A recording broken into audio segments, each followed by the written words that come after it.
هناك لحمل لواء العهد والوفاء والمودة والإخلاص، ونهتف خلف صوتك: كلا لأمريكا، وكلا للاستكبار والعبودية، ونعم للإسلام والقرآن والعراق، ونعم للوحدة الوطنية والمتمثلة بتربة العراق العظيم. سيدي المفدى، إن الصوت الذي رفض الانحناء هو ذلك الصوت القيادي الذي ينقذ المظلومين والمحرومين في هذا الشعب الجريح.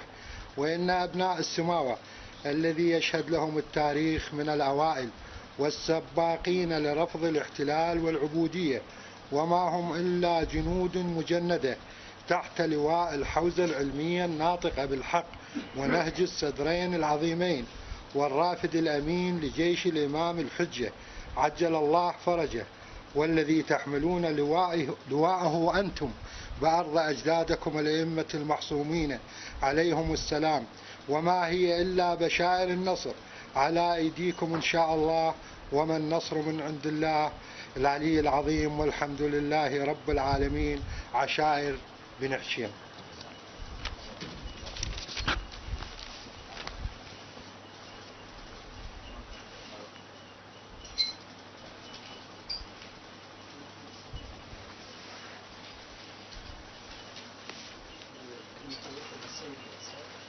عسكرية وعقائدية وسياسية.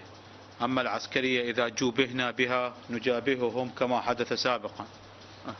جوبهنا بحرب عسكرية واجهناهم ليبقى المذهب عاليا والإسلام عاليا، وتبقى العشائر العراقية والشعب العراقي عزيز. وجوبهنا بحرب سياسية دعائية ضد جيش الإمام المهدي، فأرجو عدم الانجرار خلفها بأي صورة من الصور. هو الغرب يريد تشويه سمعة جيش الإمام المهدي. حبيبي، جيش الإمام المهدي لم ولن يعتدي على أحد من أفراد الشعب العراقي. حبيبي، يجي يضربك ويصيح اني شو اسمه جيش مهدي. شو انت شو معرفك جيش مهدي؟ وقابل مختوم على قصته؟ هو ما مختوم على قصته، ولا عنده هويه، ولا عنده راتب، ولا عنده اي شيء. انما انسان ضحى بدمه وضحى بماله وضحى بسمعته وضحى بكل شيء من اجلكم. فارجو اي مساس ولو بكلمه بهم ما مقبول نهائيا.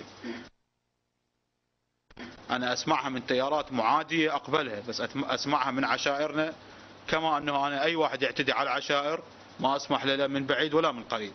جيش المهدي لم يعتدي على، احنا نعرف وايد جماعات وقفوا ورا ظهرنا ويضربونا. امريكا قتبالنا حبيبي، والعدو من الشيعة حبيبي يضربونا من ظهرنا، والمساعدات تجينا من السنه حبيبي. الا اقول هيك السنه يدعمونا والشيعة يضربونا من ظهرنا.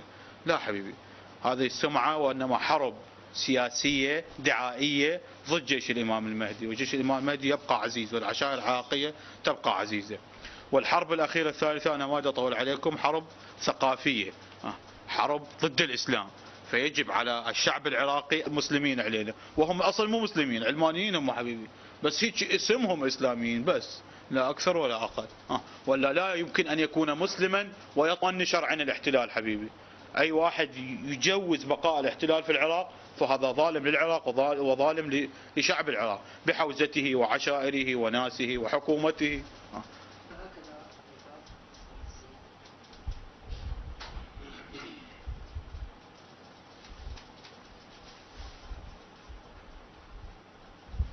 آل محمد وعجل فرجهم ولعن عدوهم.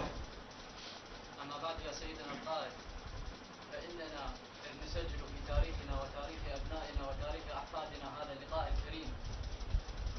ندعو الله أن نكون من جندك، وأن تكون من الراضين عنا، وأن نكون من